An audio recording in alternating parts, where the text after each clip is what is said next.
아이가 감정이 폭발할 때 부모가 하는 말 한마디, 이게 아이 뇌 안에서 감정 회로를 망가뜨리기도 하고 반대로 단단하게 만들기도 합니다. 오늘 이 영상에서는 어떤 말이 아이의 뇌를 닫아버리는지, 어떤 말이 뇌의 감정 스위치를 정확하게 작동시키는지, 그리고 인터넷에 넘쳐나는 뻔한 감정 읽기 말고 실제로 아이 앞에서 정확히 뭐라고 말해야 하는지까지 순서대로 전부 풀어드리겠습니다.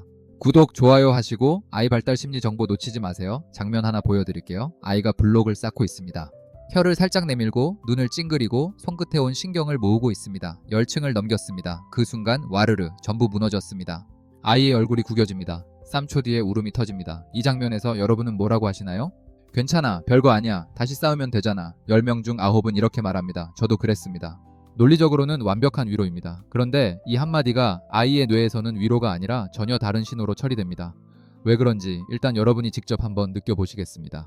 상상해보세요. 오늘 직장에서 정말 억울한 일을 당했습니다. 속이 부글부글 끓습니다. 집에 와서 배우자한테 이야기를 꺼냈습니다.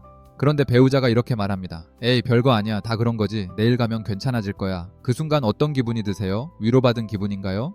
아마 아닐 겁니다. 오히려 더 답답하고 더 외롭고 내가 이렇게 힘들다는데 별거 아니라고 이런 기분이 올라올 겁니다. 바로 이겁니다. 아이가 울 때 괜찮아, 별거 아니야를 들으면 느끼는 감정이 정확히 이겁니다. 어른인 우리도 이 정도인데 감정을 조절하는 뇌가 아직 완성되지도 않은 아이는 얼마나 더 강렬하겠어요. 그런데 이게 단순히 기분의 문제가 아닙니다. 아이가 감정적으로 폭발했을 때 뇌 안에서는 실제로 물리적인 변화가 일어나고 있습니다. 편도체라는 부위가 폭주합니다. 뇌 속 비상 사이렌 같은 겁니다. 이게 켜지면 심장이 빨리 뛰고 숨이 가빠지고 온몸이 긴장됩니다. 아이가 울면서 온몸을 비트는 그 순간이 바로 이 상태입니다. 문제는 이 사이렌이 울리는 동안 논리를 담당하는 전두엽이 사실상 꺼진다는 겁니다. 신경과학자 다니엘 시겔 박사 표현을 빌리면 뚜껑이 열린 상태입니다. 논리적으로 생각하고 남의 말을 이해하고 감정을 조절하는 기능이 일시적으로 오프라인이 됩니다. 그런데 어른도 이 편도체가 폭주하면 이성을 잃잖아요. 아이는 이걸 조절하는 전두엽이 무려 25살까지 완성되지 않습니다. 아이마다 차이가 있지만 3살에서 7살 아이의 전두엽은 어른과 비교 자체가 안 됩니다. 그러니까 쉽게 말하면 이겁니다. 아이의 뇌 안에 폭풍우가 치고 있는 겁니다. 천둥 번개가 내리치는 한가운데서 부모가 괜찮아, 다시 하면 되잖아 라고 논리적인 말을 해봤자 그 말이 아이 귀에 들어갈까요? 폭풍우 속에서 우산을 펴봤자 소용이 없습니다. 폭풍우가 먼저 지나가야 합니다. 이걸 기억하고 계세요. 오늘 이야기 전체가 여기서 출발합니다. 그렇다면 괜찮아, 별거 아니야가 아이 뇌에서 구체적으로 어떤 일을 만드는지 좀 더 들어가 보겠습니다. 아이의 뇌에서 지금 우방우, 감정과 직관을 담당하는 부분이 불타고 있습니다. 그런데 괜찮아, 다시 하면 돼는 논리적인 말이에요. 좌방구의 언어입니다. 불이 왼쪽에서 타고 있는데 소방차가 오른쪽에 물을 뿌리고 있는 겁니다. 불이 꺼질 리가 없죠. 그런데 진짜 문제는 그 다음입니다. 별거 아니야 라는 말이 아이한테 어떤 메시지로 들어가는지 생각해보세요. 아이 입장에서 블록이 무너진 건 별거입니다. 세상이 무너진 것만큼 속상한 겁니다. 어른 눈에는 블록일 뿐이지만 아이한테는 30분 동안 온 마음을 쏟은 작품입니다. 그 감정이 진짜인데 부모가 별거 아니야 합니다. 그 순간 아이의 뇌에 이런 신호가 새겨집니다. 내가 느끼는 이 감정은 틀린 건가 봐. 이걸로 슬퍼하는 내가 이상한 건가 봐. 이 패턴이 한두 번이면 괜찮습니다. 그런데 매일 반복되면 어떻게 될까요? 이 아이가 10살이 됐다고 상상해보세요. 학교에서 친구한테 서운한 일이 있었습니다. 속상합니다. 그런데 입을 열지 않습니다. 엄마한테도 말 안 합니다. 괜찮아 하고 넘깁니다. 밤에 이불 속에서 혼자 울어요. 누구한테도 내 감정을 보여주면 안 된다고 믿고 있으니까요. 어릴 때부터 별거 아니야를 들으며 자란 아이가 배운 건 이겁니다. 내 감정은 중요하지 않다. 괜찮아, 별거 아니야는 위로가 아닙니다. 아이의 감정에 지우개를 갖다 대는 겁니다.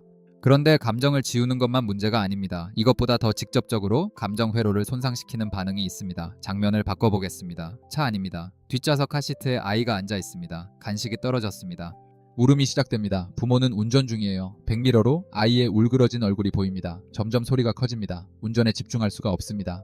결국 이 말이 터져 나옵니다. 그만 울어. 그런 걸로 울면 어떡해. 부모의 속마음은 이거죠. 제발 좀 조용히 해줘. 나도 힘들어 죽겠어. 운전하다 사고 나겠어. 충분히 이해합니다. 그런데 이 말을 들은 아이가 울음을 그쳤다면 진정된 걸까요? 아닙니다. 여기서 정말 중요한 걸 짚어야 합니다. 아이가 울음을 그친 건 진정된 게 아닐 수 있습니다. 아이한테 그만 울어는 이런 뜻입니다. 이 감정을 느끼면 안 된다. 울면 안 된다. 감정을 드러내면 안 된다. 압력솥을 떠올려 보세요. 속에서 증기가 올라오고 있습니다. 그 증기가 아이의 감정입니다. 원래는 밸브를 통해 증기가 조금씩 빠져나가야 합니다. 울고 말하고 표현하는 게 그 밸브입니다. 그런데 그만 울어는 그 밸브를 틀어막는 겁니다. 당장은 조용해질 수 있어요. 겉으로는 울음을 그치니까요. 부모 눈에는 해결된 것처럼 보이죠. 그런데 속에서는 압력이 올라가고 있습니다. 그 압력이 어느 순간 터집니다. 부모가 전혀 예상 못한 타이밍이에요. 아이가 저녁에 양말 신는데 잘 안 된다고 바닥에 드러 누워서 30분을 울어요. 부모는 황당합니다. 양말 하나 가지고 왜 저러지? 양말 때문이 아닙니다. 하루 종일 쌓인 압력이 양말이라는 마지막 한 방울에 터진 겁니다. 장기적으로는 더 깊은 문제가 생깁니다. 감정을 반복적으로 억압당한 아이는 두 가지 중 하나가 됩니다.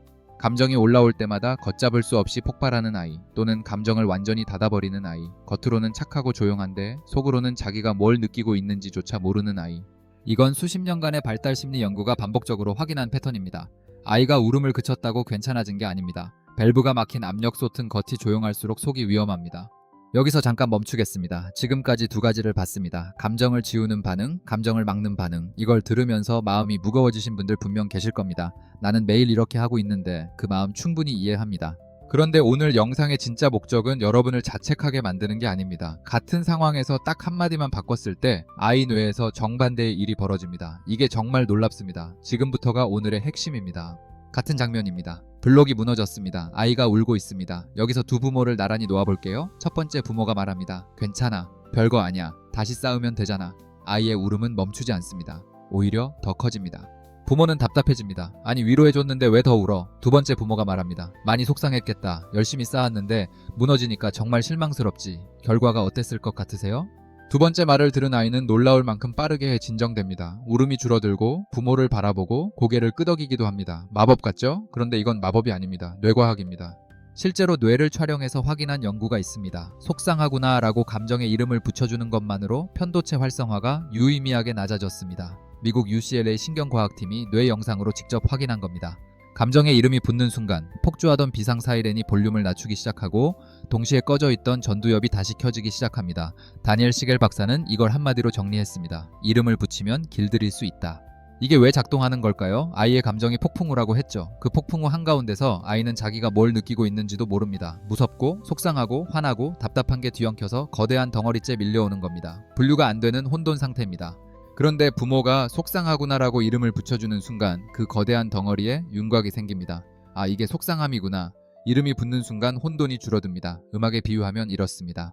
오케스트라가 연주 시작 전에 조율하는 장면 본 적 있으시죠? 각자 다른 소리를 내고 있어서 시끄럽습니다. 그런데 오베가 라, 하나를 불면 모든 악기가 그 음을 기준으로 맞춰지기 시작합니다. 부모가 속상하구나 라고 말해주는 건 아이의 감정의 기준음을 잡아주는 겁니다.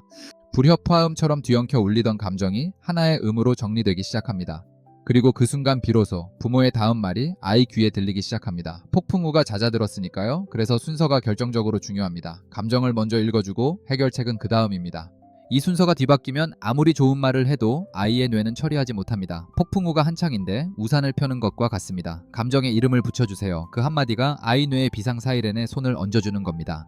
원리를 이해하셨으니 이제 가장 궁금하신 부분입니다. 아까 그 블록 장면을 한 번 더 가져오겠습니다. 이번에는 처음부터 끝까지 부모가 어떻게 반응하면 되는지를 하나의 장면으로 보여드리겠습니다.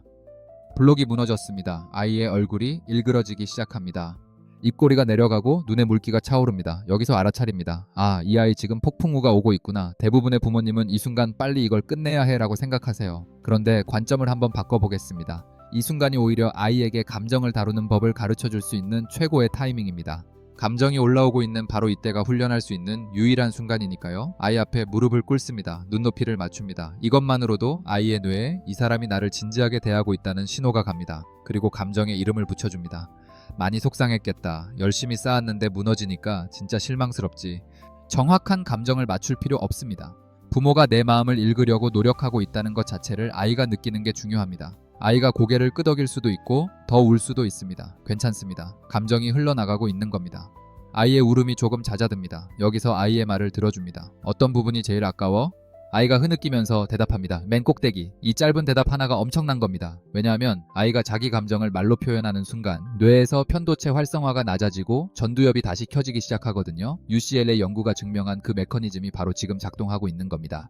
아이의 눈물이 거의 그쳤습니다. 호흡이 안정되고 부모의 눈을 바라봅니다. 이제야 비로소 해결책을 함께 찾을 수 있는 순간이 온 겁니다. 그러면 맨 꼭대기를 더 튼튼하게 쌓는 방법 같이 찾아볼까? 이번엔 어떻게 하면 안 무너질까?